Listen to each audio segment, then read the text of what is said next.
Lektion 1. Erkundung der Niagara-Region Ontario. Jo, Anna. Warst du schon einmal in der Niagara-Region von Ontario? Nein, habe ich nicht, aber ich habe gehört, dass es absolut wunderschön ist. Wie ist es? Es ist unglaublich. Die ganze Gegend ist voller atemberaubender natürlicher Sehenswürdigkeiten und Attraktionen. Wie was? Ich würde gerne mehr über die Highlights erfahren. Nun, die Hauptattraktion sind offensichtlich die Niagara-Fälle, eines der Naturwunder der Welt. Ah ja, die Niagara-Fälle. Ich kann mir nur vorstellen, wie atemberaubend es sein muss, sie persönlich zu sehen. Es ist noch beeindruckender, als Sie denken. Die schiere Kraft und das Ausmaß der Wasserfälle sind einfach umwerfend. Ich wette. Was sind einige der anderen Sehenswürdigkeiten in der Niagara-Region, die man gesehen haben muss? Es gibt so viel mehr als nur die Wasserfälle. Sie haben die malerische Stadt Niagara-on-the-Lake mit ihrer bezaubernden viktorianischen Architektur und erstklassigen Weingütern. Weingüter, sagst du? Das weckt wirklich mein Interesse. Ich liebe ein gutes Glas Vino. Oh, du wirst im Himmel sein. Die Niagara-Halbinsel ist eine der wichtigsten Weinregionen Kanadas. Der Eiswein ist besonders bekannt. Eiswein, hm? Ich glaube nicht, dass ich das jemals zuvor versucht habe. Was macht es besonders? Es wird aus Trauben hergestellt, die am Rebstock gefrieren gelassen werden, was zu einem unglaublich reichen und konzentrierten Süßwein führt. Faszinierend. Ich muss sicherstellen, dass ich etwas von dem Eiswein probiere. Gibt es sonst noch etwas, das ich in der Gegend von Niagara nicht verpassen sollte? Schauen Sie sich auf jeden Fall das Niagara Escarpment an. Es ist eine atemberaubende 140 Kilometer lange Klippe, die entlang des Südufers des Ontariosees verläuft. Eine Klippe am See? Das klingt nach einem fantastischen Ort zum Wandern und für Panoramaausblicke. Genau. Es gibt unzählige tolle Wanderwege, die Sie durch üppige Wälder und vorbei an Wasserfällen führen. Das klingt immer besser. Ich werde auf jeden Fall bald eine Reise nach Niagara planen müssen. Du wirst es nicht bereuen, glaub mir. Es ist eine der schönsten und vielfältigsten Regionen in ganz Kanada. Ich kann es kaum erwarten. Danke für die tollen Empfehlungen, John. Ich träume schon davon, Eiswein zu trinken und dabei die Wasserfälle zu überblicken. Ha, klingt für mich nach einem perfekten Tag. Lassen Sie mich wissen, ob Sie weitere Niagara-Reisetipps benötigen, wenn Sie mit der Planung Ihrer Reise beginnen. Lektion 2. Einen Deal aushandeln. In Ordnung, Anna, ich habe ein Geschäftsangebot für dich. Denkst du, das könnte dich interessieren? Oh, faszinierend. Was für einen Deal hast du dir ausgedacht, John? Nun, ich habe diesen Oldtimer-Sportwagen, den ich verkaufen möchte. Neuwertiger Zustand, geringer Kilometerstand, funktioniert. Ein Oldtimer-Sportwagen, hm? Das klingt genau nach meinem Geschmack. Über was für ein Auto sprechen wir? Es ist ein Mustang Fastback von 1967. Vollständig restauriert und einfach eine absolute Schönheit. Wow, ein 67er Mustang? Das ist ein echter Klassiker. Wie viel verlangst du dafür? Ich habe es für $35.000 gelistet, aber ich bin bereit, ein bisschen zu verhandeln. Was denkst du? $35.000 sind ein ziemlich hoher Preis, selbst für so eine süße Fahrt. Kannst du die Kosten überhaupt runterbringen? Nun, ich hatte gehofft, mindestens $30.000 dafür zu bekommen, aber ich glaube, ich könnte mich davon überzeugen, es für $28.000 gehen zu lassen. $28.000, Das ist immer noch ein bisschen höher, als ich gehofft hatte zu zahlen. Kannst du mir ein besseres Angebot machen? In Ordnung, ich sage dir was, wie wäre es, wenn ich es sogar auf $25.000 heruntermache? Ich muss das Auto wirklich bewegen, also bin ich bereit, beim Preis flexibel zu sein. $25.000? Jetzt reden wir. Ich glaube, ich könnte das hinkriegen. Aber nur um das Geschäft ein bisschen zu versüßen, kannst du ein paar frische Fußmatten reinwerfen oder so. Haha, du fährst ein hartes Geschäft, Anna. In Ordnung, Deal, sogar $25.000 und ich werfe ein brandneues Set Fußmatten für dich rein. Perfekt. Du hast einen Käufer. Wann kann ich vorbeikommen, um mir das genauer anzusehen und den Papierkram zu erledigen? Jedes Wochenende funktioniert für mich. Lass mich einfach wissen, welche Zeit für dich am besten ist und ich werde dafür sorgen, dass der Mustang startklar ist. Super, ich schaue in meinen Terminplan und melde mich bei dir. Das wird eine süße Fahrt. Ich habe das Gefühl, dass du dieses Auto wirklich lieben wirst, Anna. Warte einfach, bis du dich ans Steuer setzt. Ich kann es kaum erwarten. Das wird für einen verdammt unterhaltsamen Sommer sorgen. Danke, dass du mit mir an dem Preis gearbeitet hast, John. Hey, alles für einen anderen Autoliebhaber. Ich bin einfach froh, dass wir einen Deal machen konnten, der für uns beide funktioniert. Lektion 3: Den höchsten Gipfel der Welt erobern. Guten Morgen, Anna. Hab eine kurze Geografiefrage für dich. Oh, erzähl es. Ich bin immer bereit für eine lustige Quiz-Herausforderung. Fürs Protokoll, was ist der höchste Berg und die höchste Erhebung der Welt? Lass mich darüber nachdenken. Wäre es der Mount Everest mit einer Gipfelhöhe von 29,032 Fuß? Bingo! Du hast es. Mount Everest, das Kronjuwel des Himalaya. Ah ja, das legendäre Dach der Welt.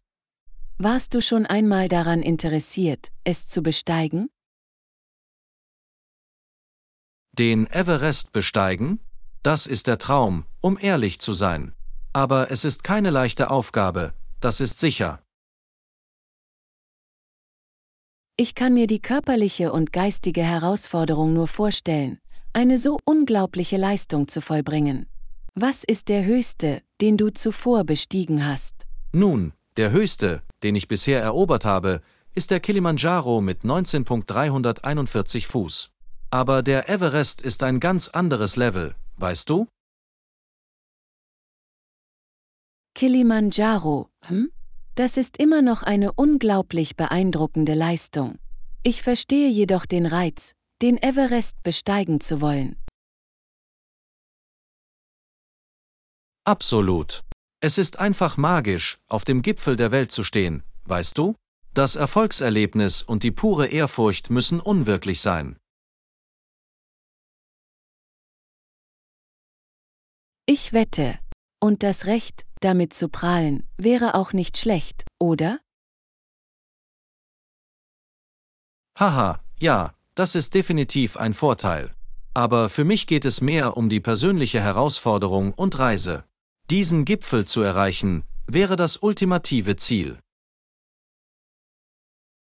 Nun, wenn das jemand kann, bin ich mir sicher, dass du es bist, John.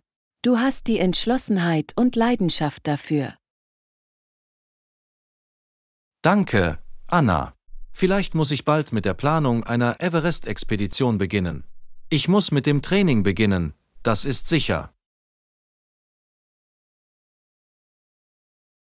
Ich werde dich bei jedem Schritt des Weges anfeuern.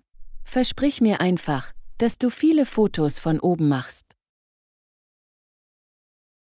Du hast es. Wenn ich den Gipfel erreiche, ziehe ich als erstes meine Kamera heraus. Ich kann es kaum erwarten, die Aussicht von dort oben zu sehen. Es wird ein unglaublicher Anblick sein, da bin ich mir sicher. Absolut. Wenn ich nur daran denke, bin ich aufgepumpt und bereit, mit dem Klettern zu beginnen. Everest, ich komme. Lektion 4. Mit den Herausforderungen des Lebens umgehen. Ahoi, Anna. Ich habe eine Geschichte über unser jüngstes Abenteuer zu erzählen. Oh, erzähl es. Ich bin ganz Ohr, John. Vor welchen Herausforderungen standen Sie auf offener See? Puh, lass mich dir sagen, es lief nicht alles glatt, das ist sicher. Es gab einige harte Stunden, das gebe ich zu. Das kann ich mir vorstellen. Angesichts von Widrigkeiten zu segeln, muss eine ziemliche Belastungsprobe gewesen sein. Das hast du richtig verstanden. Oft segelten wir direkt gegen den Wind und kamen nur schleppend voran. Huch, das klingt anstrengend. Aber ich schätze, du und deine Crew haben es irgendwie überstanden? Absolut. Wir mussten tief graben und all unser nautisches Know-how einsetzen, um in diesen unruhigen Gewässern zu navigieren. Ich kann nur meinen Hut vor ihrer Beharrlichkeit ziehen. Es erfordert wahren Durchhaltevermögen, um solch anspruchsvolle Bedingungen zu meistern. Darauf kannst du wetten. Es gab Zeiten, in denen ich dachte, wir müssten vielleicht umkehren, aber das Team hat uns gegenseitig motiviert. Das zeichnet einen großartigen Anführer aus, John. Die Moral trotz Widrigkeiten hochzuhalten. Nun, ohne meine Crew hätte ich das nicht geschafft. Wir sind eine eng verbundene Gruppe, halten uns immer den Rücken frei. Das ist so bewundernswert. Teamwork und Kameradschaft sind von unschätzbarem Wert, wenn es hart auf hart kommt. Ich könnte nicht mehr zustimmen. Und weißt du, am Ende machen diese hart erkämpften Triumphe die Reise umso lohnender. Das kann ich mir vorstellen. Das Erfolgserlebnis muss unglaublich sein, nachdem man solche Herausforderungen gemeistert hat. Das ist es wirklich. Nichts geht über das Erreichen ihres Ziels, nachdem sie gegen die Elemente gekämpft haben. Wir haben uns diesen Sieg mit Sicherheit verdient. Nun, deine Geschichte inspiriert mich wirklich, John. Klingt so, als ob Sie und Ihre Crew den Mut haben, jedes Hindernis zu überwinden. Das ist der Plan, Anna. Wir sind immer bereit, die Segel zu neuen Horizonten zu setzen, egal was Mutter Natur uns in den Weg stellt. Ich habe keinen Zweifel, dass du die Meere weiterhin mit dieser Art von widerstandsfähigem Geist erobern wirst. Bravo, mein Freund! Danke, Anna. Also, wer hat Lust auf ein weiteres Abenteuer? Das offene Wasser ruft. Lektion 5. Auf dem Arbeitsweg navigieren. Liebe Grüße, Anna. Sag mal, ich habe ein kleines Dilemma, bei dem du mir hoffentlich weiterhelfen kannst. Absolut. John, was beschäftigt dich? Ich helfe gerne mit. Nun, Siehst du, ich bin auf dem Weg zum Bahnhof, aber ich bin ein bisschen umgedreht. Könnten Sie mir die Anweisungen erklären? Gar kein Problem. Lass uns dich im Handumdrehen dorthin bringen. Wo genau fängst du an? Ich bin gerade an der Ecke Main und Oak. Was ist der beste Weg, um den Bahnhof von hier aus zu erreichen? Okay, ich hab's. Von Main und Oak aus sollten Sie etwa 2 Blocks die Oak Street hinuntergehen. Mach weiter. Was ist der nächste Schritt? Sobald Sie die Kreuzung von Oak und 5TH erreicht haben, biegen Sie links ab. Der Bahnhof befindet sich etwa einen Block weiter auf der rechten Seite. Ah, ich verstehe. Und gibt es einen Zebrastreifen oder irgendwas, auf das ich auf der 5TH Street achten sollte? Gute Frage. An der Ecke Oak und 5TH gibt es eine Fußgängerampel, sodass Sie dort sicher überqueren können. Wunderbar, das ist super hilfreich. Ich fühle mich jetzt viel selbstbewusster, wenn es darum geht, das zu bewältigen. Ich freue mich, dass ich einige klare Anweisungen geben konnte. Lassen Sie mich wissen, wenn Sie unterwegs weitere Tipps benötigen. Werde ich tun, Anna. Ich weiß es zu schätzen, dass du dir die Zeit nimmst, mir das zu erklären. Es ist immer gut, einen freundlichen Führer zu haben. Ich helfe gerne, John. Gute Fahrt zum Bahnhof und zögern Sie nicht, Kontakt aufzunehmen, falls Sie erneut abgewiesen werden. Du hast es. 1000 Dank, Anna. Ich werde Sie auf jeden Fall auf dem Laufenden halten, sobald ich mein Ziel erreicht habe. Hört sich gut an. Ich freue mich zu hören, dass Sie es ohne Probleme geschafft haben. Das werde ich tun.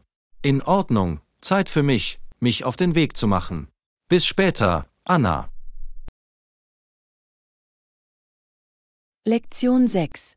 Diskussion von Markttrends. Ah, Anna, genau die Person, mit der ich sprechen wollte. Haben Sie sich über die neuesten Markttrends auf dem Laufenden gehalten? Du weißt es, John. Ich habe Sie genau verfolgt. Was sind Ihre Gedanken zu den jüngsten Veränderungen?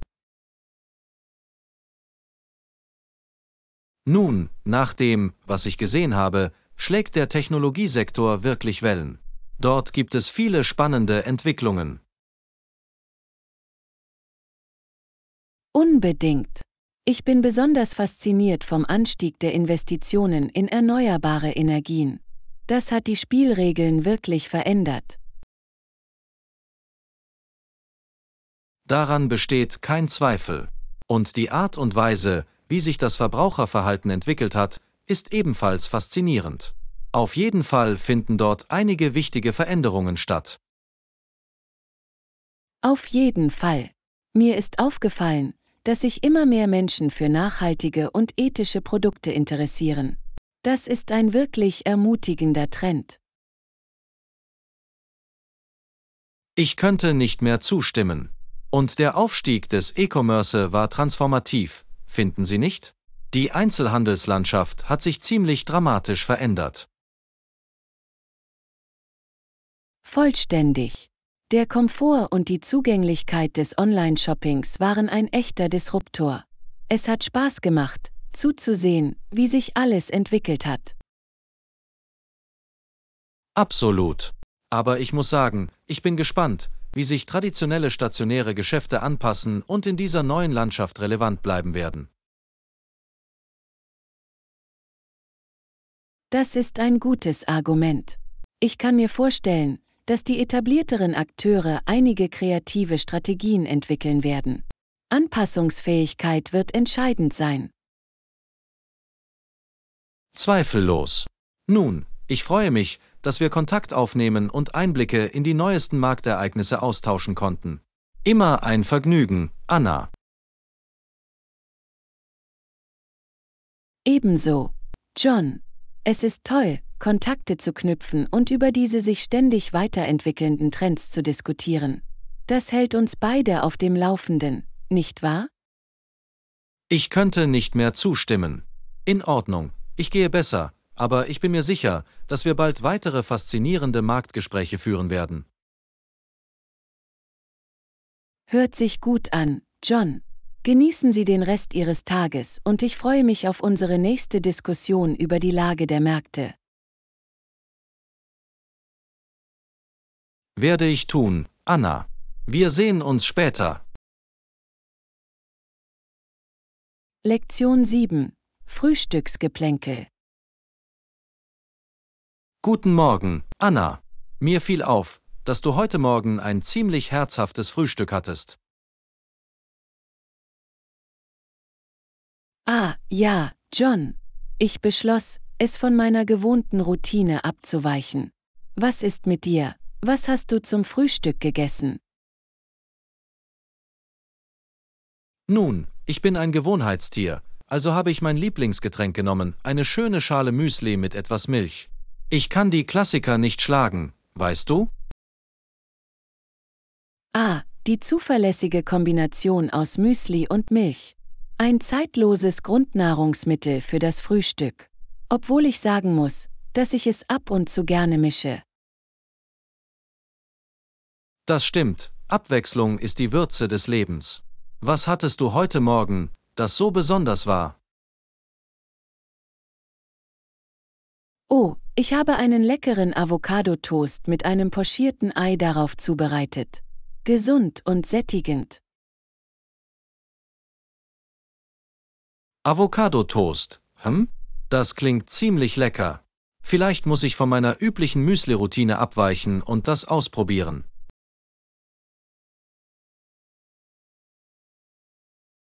Oh, das solltest du auf jeden Fall. Die Cremigkeit der Avocado gepaart mit dem perfekt pochierten Ei, das ist ein wahrer Genuss. Du hast mein Interesse geweckt. Vielleicht muss ich im örtlichen Café vorbeischauen und schauen, ob dort ein guter Avocado-Toast auf der Speisekarte steht. Ich bin mir sicher, dass sie das tun. Es ist heutzutage zu einem trendigen Frühstücksartikel geworden. Allerdings muss ich sagen, hausgemacht ist kaum zu übertreffen. Guter Punkt. Vielleicht muss ich mich irgendwann daran versuchen. Könnte ein lustiges kleines Wochenendprojekt werden, findest du nicht? Unbedingt. Kochen kann so ein lohnendes Hobby sein. Außerdem können Sie die Früchte Ihrer Arbeit genießen. In der Tat. Nun, ich schätze die Inspiration zum Frühstück, Anna. Vielleicht muss ich die Dinge morgen früh ändern. Ich freue mich, für die kulinarische Motivation zu sorgen, John. Genieß heute dein Müsli, aber der Avocado-Toast ist kein Unbekannter, okay? Du hast es. Wir sehen uns später, Anna. Lektion 8. Fitness-Highlights. Jo, Anna. Mir fiel auf, dass du in letzter Zeit ein ziemlicher Fitness-Enthusiast bist. Du hast absolut recht, John. Ich habe wirklich versucht, Sport zu einem festen Bestandteil meiner Routine zu machen. Das ist toll zu hören. An was für ein Trainingsprogramm hast du dich gehalten? Nun, ich strebe mindestens 3 Sitzungen pro Woche an, aber ich muss zugeben, manchmal schaffe ich es jeden Tag. Wow, jeden Tag? Das ist ziemlich beeindruckend. Was ist dein Geheimnis, um so motiviert zu bleiben? Ehrlich gesagt, ich genieße es einfach sehr, wie gut ich mich nach einem guten Training fühle. Es steigert meine Energie und versetzt mich in eine fantastische Stimmung. Das kann ich auf jeden Fall verstehen. Die geistigen und körperlichen Vorteile sind ziemlich unschlagbar. Genau. Außerdem finde ich, dass das Setzen kleiner, erreichbarer Ziele für mich wirklich hilft, auf Kurs zu bleiben. Ah, das ist ein kluger Ansatz. Welche Ziele setzen Sie sich normalerweise? Nun, ich kombiniere es gerne, manchmal ist es eine bestimmte Anzahl von Wiederholungen oder Minuten, manchmal ist es das Ausprobieren einer neuen Trainingseinheit. Abwechslung ist die Würze des Lebens, wie man so schön sagt. Das muss dazu beitragen, dass keine Langeweile aufkommt. Unbedingt. Ich finde, dadurch fühle ich mich immer wieder herausgefordert und engagiert. Hast du deine eigene Fitnessroutine, John? Das tue ich sogar. Ich versuche ungefähr 3-mal pro Woche ins Fitnessstudio zu gehen und konzentriere mich auf Krafttraining. Das ist großartig. Krafttraining ist so wichtig für die allgemeine Fitness und Gesundheit. Auf jeden Fall. Ich finde, es hilft mir wirklich, mich stark und voller Energie zu fühlen, sowohl physisch als auch mental. Ich könnte nicht mehr zustimmen. Der Aufbau dieser Muskelkraft ist ein echter Wendepunkt. Ganz gewiss.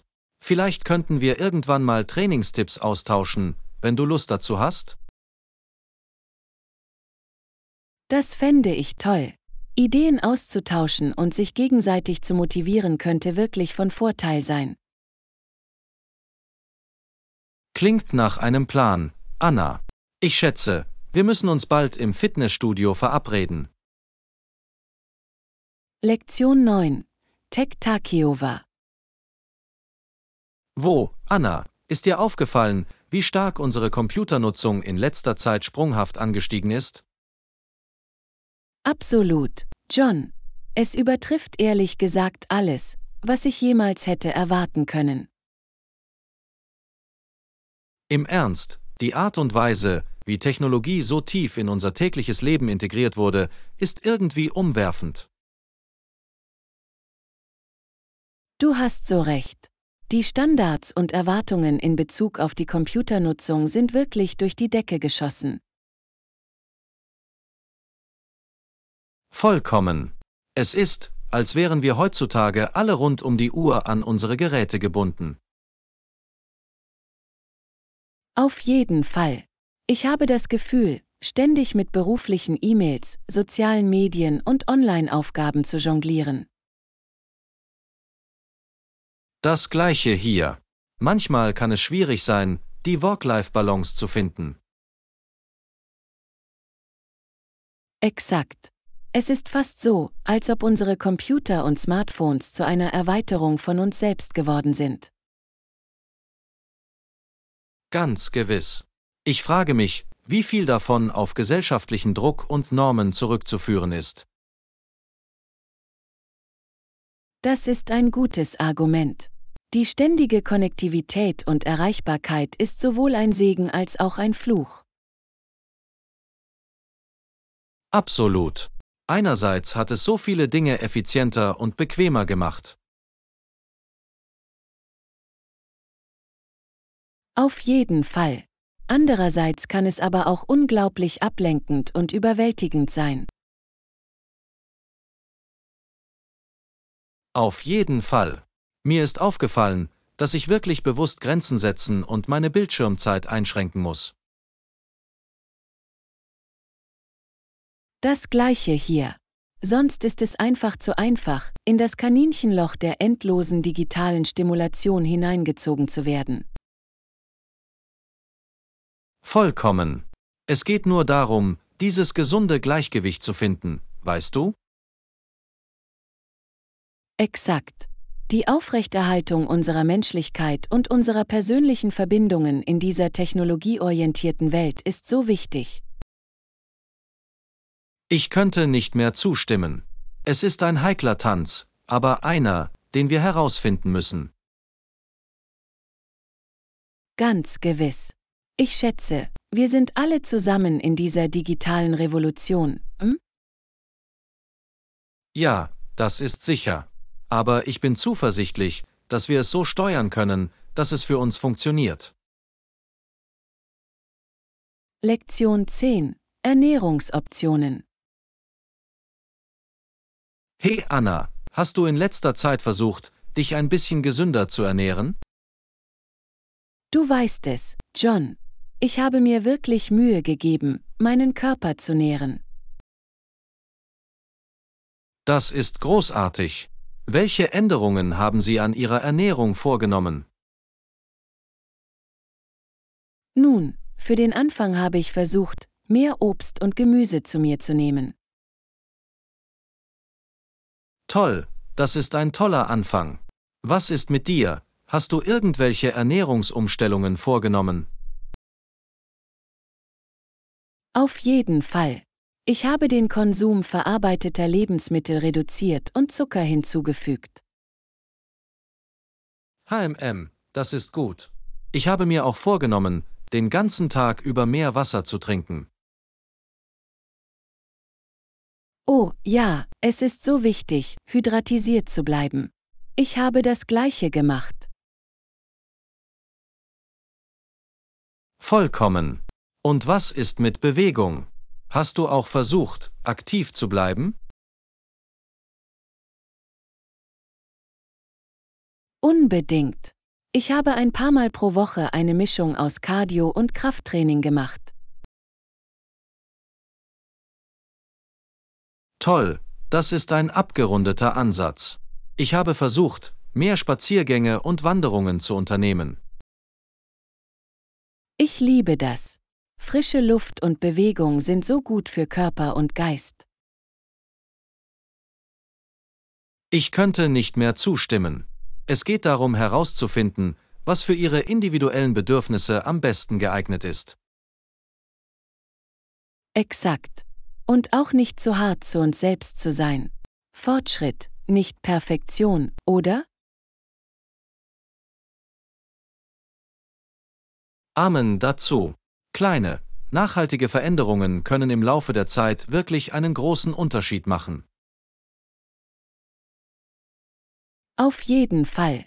Es geht darum, unseren Körper und Geist zu nähren, eine gesunde Wahl nach der anderen. Amen dazu, Anna. Ich begleite dich auf der Reise. Lektion 11. Neuseelands Städte erkunden. Guten Morgen, Anna. Wussten Sie, dass es in Neuseeland 3 große Städte gibt? Oh wirklich? Das war mir nicht bewusst. Was kannst du mir über sie erzählen? Nun, Auckland ist die größte Stadt mit mehr als 1,4 Millionen Menschen, die dort leben. Wow, das ist eine ziemliche Population. Was weißt du sonst noch über die anderen Städte? Wellington ist die Hauptstadt und liegt am südlichen Ende der Nordinsel. Interessant. Und was ist mit der dritten großen Stadt? Ich bin neugierig, mehr zu erfahren. Christchurch ist die größte Stadt auf der Südinsel. Sie ist bekannt für ihre schönen Gärten. Ah ja, ich habe gehört, dass Christchurch einige wunderschöne Naturlandschaften hat. Absolut. Neuseeland ist so ein atemberaubendes Land mit vielfältigen Landschaften. Ich würde gerne eines Tages dorthin reisen und die Städte und Naturwunder selbst sehen. Das solltest du auf jeden Fall. Ich denke, du wärst erstaunt über die Schönheit Neuseelands.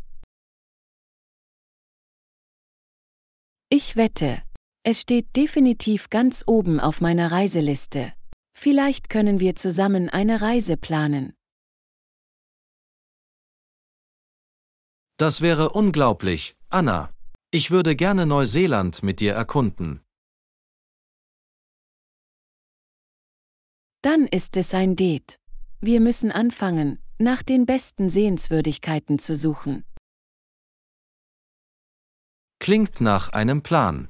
Ich kann es kaum erwarten, die Sehenswürdigkeiten zu sehen und tolle Erinnerungen zu sammeln. Lektion 12. Das Vermächtnis von Laura Secord. Sag mal, Anna, hast du von der historischen Figur Laura Secord gehört? Nein, ich glaube nicht, dass ich sie kenne. Wer war sie? Nun, Laura Secord gilt aufgrund ihrer Rolle im Krieg von 1812 als kanadische Heldin. Faszinierend. Was hat sie getan, das so heldenhaft war? Im Grunde lief sie über 20 Meilen, um die Briten vor einem bevorstehenden amerikanischen Angriff zu warnen. Wow, das ist eine ziemliche Leistung. Wie hat sie das geschafft? Der Legende nach hörte sie, wie amerikanische Soldaten über ihre Angriffspläne diskutierten. Und sie beschloss, ihre eigene Sicherheit zu riskieren, um die britischen Streitkräfte zu informieren? Exakt. Ihr Handeln wird zugeschrieben, den Briten geholfen zu haben, die Schlacht von Beaver Dams zu gewinnen. Das ist bemerkenswert. Sie muss eine unglaublich mutige und entschlossene Frau gewesen sein. Absolut. Laura Secords mutige Tat hat ihren Platz in der kanadischen Geschichte gefestigt. Ich verstehe warum. Ihr Leben zu riskieren, um die andere Seite zu warnen, erfordert eine enorme Menge an Mut. In der Tat. Ihre Geschichte hat viele inspiriert und wird in Kanada weiterhin gefeiert. Es ist wunderbar, dass ihr Vermächtnis weiterlebt und sie als Nationalheldin in Erinnerung bleibt. Auf jeden Fall. Laura Secords Geschichte ist ein Beweis für die Macht individuellen Handelns. Ich stimme zu. Sie ist eine bemerkenswerte historische Persönlichkeit, die es verdient, bekannter zu werden. Absolut. Ihr Mut und ihre Selbstlosigkeit sind wirklich bewundernswert. Ich freue mich, dass wir über ihre Geschichte sprechen konnten. Es ist ein inspirierendes Stück Geschichte. Ich auch. Das Erbe von Laura Secord ist ein wichtiger Teil der kanadischen Vergangenheit. Lektion 13. Kulinarische Erkundung. Guten Morgen, Anna. Ich habe gehört, dass du in letzter Zeit ein paar neue Rezepte ausprobiert hast. Warum ja, habe ich. Ich experimentiere heutzutage wirklich gerne in der Küche. Das ist wunderbar. Was für Geschirr hast du zubereitet? Nun, neulich habe ich ein köstliches hausgemachtes Nudelgericht zubereitet. Hausgemachte Pasta, hm? Das klingt ziemlich beeindruckend. Wie ist es ausgegangen? Es war ein großer Erfolg. Die frischen Nudeln hatten eine so schöne, weiche Textur. Ich wette, das war göttlich. Hausgemachte Pasta ist wirklich in einer eigenen Liga. Absolut. Ich habe auch ein paar leckere Brote von Grund auf neu gebacken. Frisch gebackenes Brot, hm? Das muss das Haus mit dem verlockendsten Aroma erfüllen. Das tut es. Es gibt nichts Schöneres als den Duft von warmem, selbstgebackenem Brot. Das kann ich mir nur vorstellen. Hast du noch andere neue kulinarische Abenteuer ausprobiert? Ja, eigentlich. Ich habe auch mit verschiedenen ethnischen Küchen experimentiert. Oh, das klingt aufregend. Welche Art von Gerichten hast du erforscht? Nun, erst letzte Woche habe ich ein authentisches Thai Curry zubereitet, das wunderbar geworden ist. Thai Curry, oder? Ich finde es toll, wie lebendig und schmackhaft diese Gerichte sein können. Ich auch. Es war so eine herrliche Mischung aus Gewürzen und Cremigkeit. Klingt absolut köstlich. Du verzweigst dich wirklich in der Küche. Ich genieße es wirklich, neue Rezepte und Techniken zu lernen. Das ist fantastisch.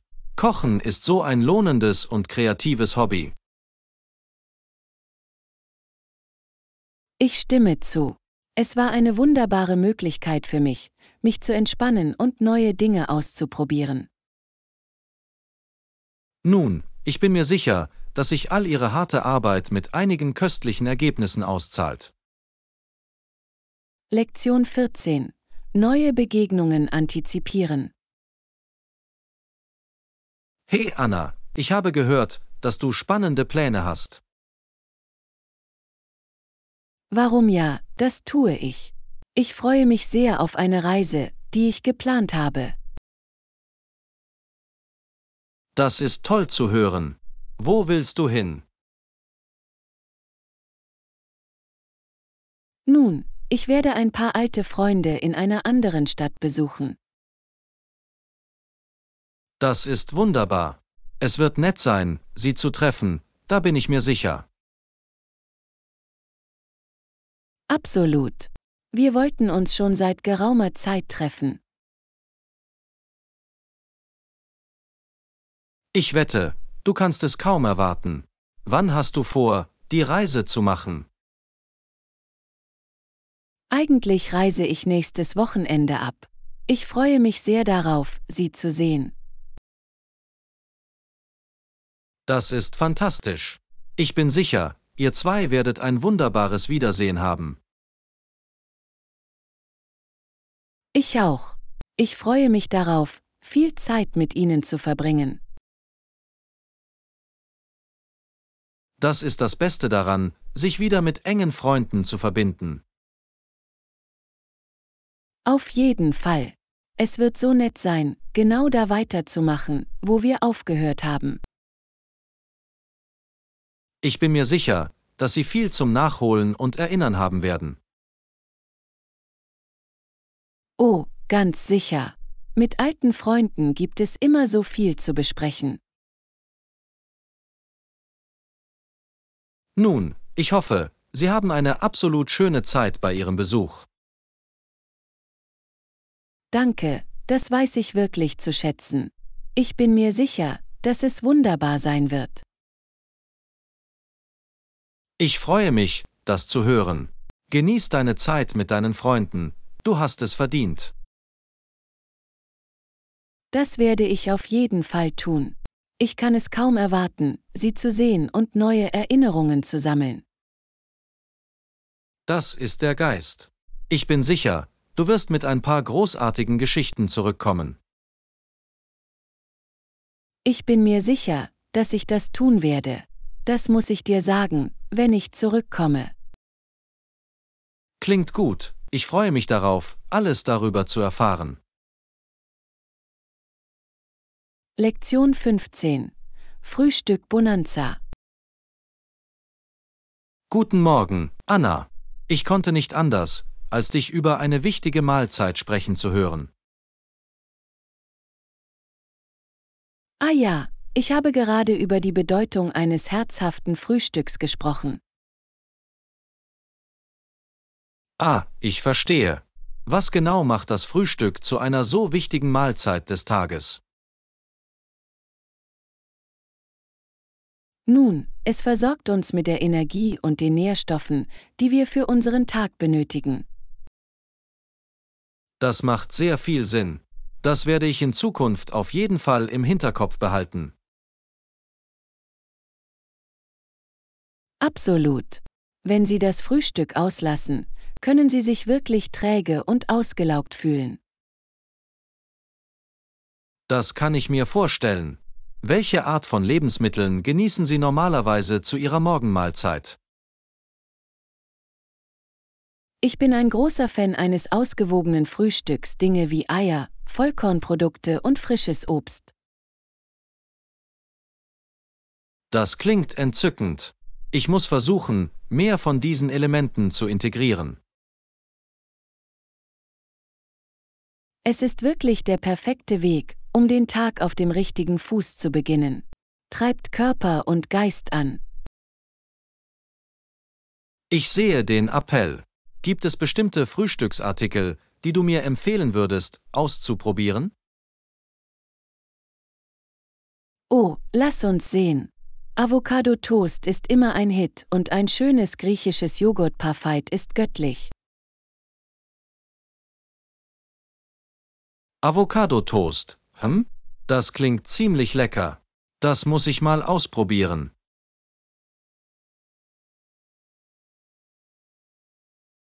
Du wirst es lieben, da bin ich mir sicher. Die Cremigkeit der Avocado gepaart mit der Knusprigkeit des Toastes. Mir läuft das Wasser im Mund zusammen, wenn ich nur daran denke. Danke für die tollen Frühstückstipps. Natürlich. Das Frühstück ist die wichtigste Mahlzeit, daher freue ich mich immer, meine Favoriten mit Ihnen zu teilen. Nun, ich weiß es zu schätzen, dass du dir die Zeit nimmst. Ich werde auf jeden Fall eher eine Mahlzeit am Morgen einbauen. Wunderbar. Ich bin sicher, Sie werden einen echten Unterschied in Ihrer Energie und Konzentration feststellen. Ich kann es kaum erwarten. Das war ein so aufschlussreiches Gespräch über die Macht des Frühstücks.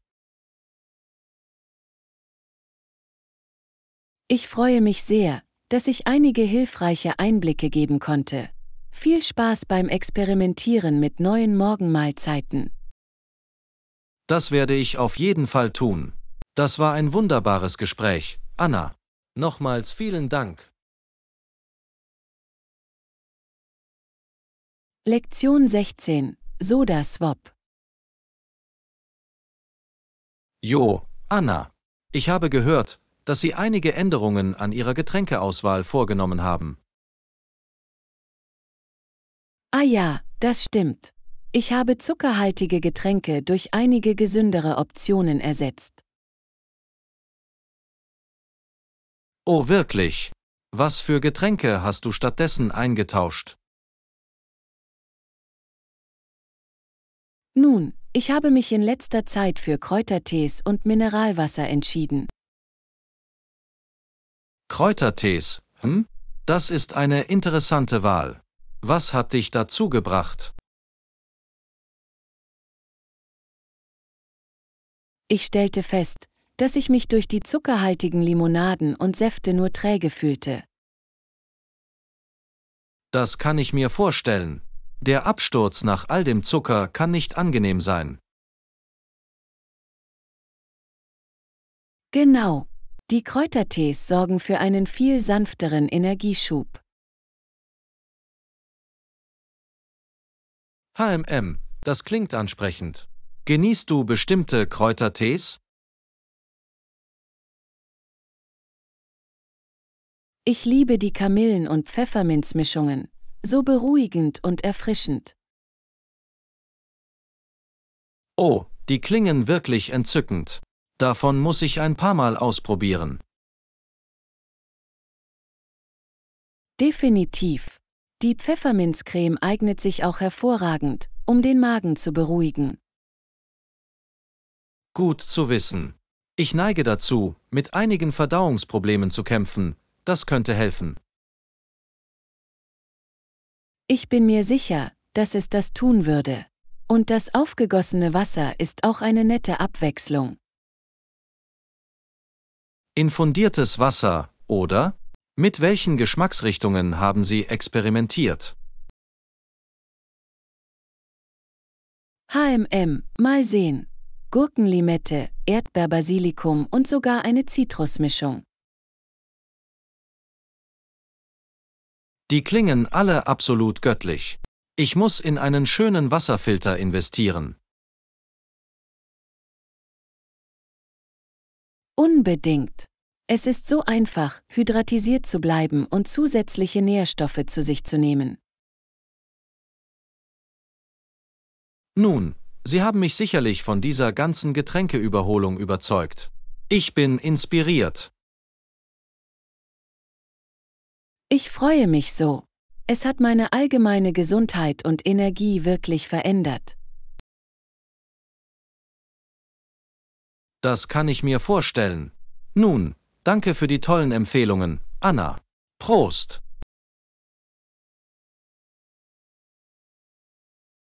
Lektion 17. Reisepannen. Guten Morgen, Anna. Ich wollte mit dir über meine letzten Reisepläne sprechen.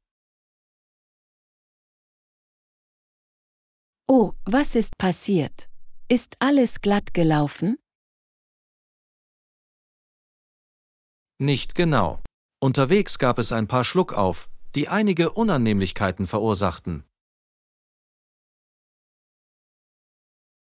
Ich verstehe. Es tut mir leid, das zu hören. Auf welche Art von Problemen sind Sie gestoßen? Nun, mein Flug hatte wegen des schlechten Wetters Verspätung, was meine gesamte Reiseroute durcheinander brachte. Das ist frustrierend. Flugverspätungen können die Reisepläne wirklich durcheinander bringen. Absolut. Und als ich dann endlich in meinem Hotel ankam, gab es ein Problem mit meiner Buchung. Oh nein, was ist da passiert? Offenbar hatten sie überbucht und es war kein Zimmer für mich verfügbar. Huch, das muss ziemlich stressig gewesen sein. Wie bist du mit dieser Situation umgegangen? Ich musste mich in letzter Minute bemühen, eine alternative Unterkunft zu finden. Es war ein Ärger. Das kann ich mir vorstellen. Lastminute-Hotelbuchungen können sehr teuer sein. Erzähl mir davon. Am Ende hat es mich ziemlich viel mehr gekostet, als ich eingeplant hatte. Das ist wirklich bedauerlich. Reisen können manchmal so unberechenbar sein. Damit hast du recht. Ich denke, das Gute am Horizont ist, dass ich ein paar Lektionen für das nächste Mal gelernt habe. Das ist eine großartige Art, es zu betrachten. Was für Lektionen hast du mitgenommen? Nun, ich werde auf jeden Fall mehr Pufferzeit für mögliche Verzögerungen in der Zukunft einplanen. Kluger Schachzug. Und es könnte sich auch lohnen, eine Reiseversicherung in Betracht zu ziehen. Gute Idee. Das hätte wirklich helfen können, einige dieser unerwarteten Kosten zu decken. Lektion 18. Pasta-Perfektion. Hey Anna, ich habe ein leckeres Nudelrezept, das ich mit dir teilen wollte. Oh, erzähl es. Ich bin immer auf der Suche nach neuen und leckeren Essensideen. Nun, es ist dieses tolle gebackene Ziti-Gericht, auf das ich kürzlich gestoßen bin. Gebackene Ziti, Das klingt beruhigend und befriedigend. Was ist das Geheimnis? Das Geheimnis liegt im Ricotta-Käse und der hausgemachten Marinara-Sauce. Es ist göttlich. Das klingt himmlisch. Ich liebe einen guten cremigen, käsigen Nudelauflauf. Ich auch. Und die hausgemachte Sauce bringt es wirklich auf das nächste Level. Ich wette, hausgemachte Saucen haben immer viel mehr Geschmack als gekaufte. Absolut. Wärst du daran interessiert, das Rezept irgendwann mit mir auszuprobieren? Definitiv. Ich würde mich gerne treffen und dieses Meisterwerk der gebackenen Ziti zubereiten. Toll, dann ist es ein Date. Wann würdest du am besten vorbeikommen? Wie wäre es mit diesem Wochenende? Ich habe am Samstagnachmittag frei, wenn das funktioniert. Perfekt, Samstag ist es. Ich werde dafür sorgen, dass alle Zutaten griffbereit sind. Hört sich gut an. Ich kann es kaum erwarten, deine Tricks und Techniken zur Nudelherstellung zu lernen. Vertrau mir, das wird eine köstliche Lektion. Wir sehen uns dieses Wochenende.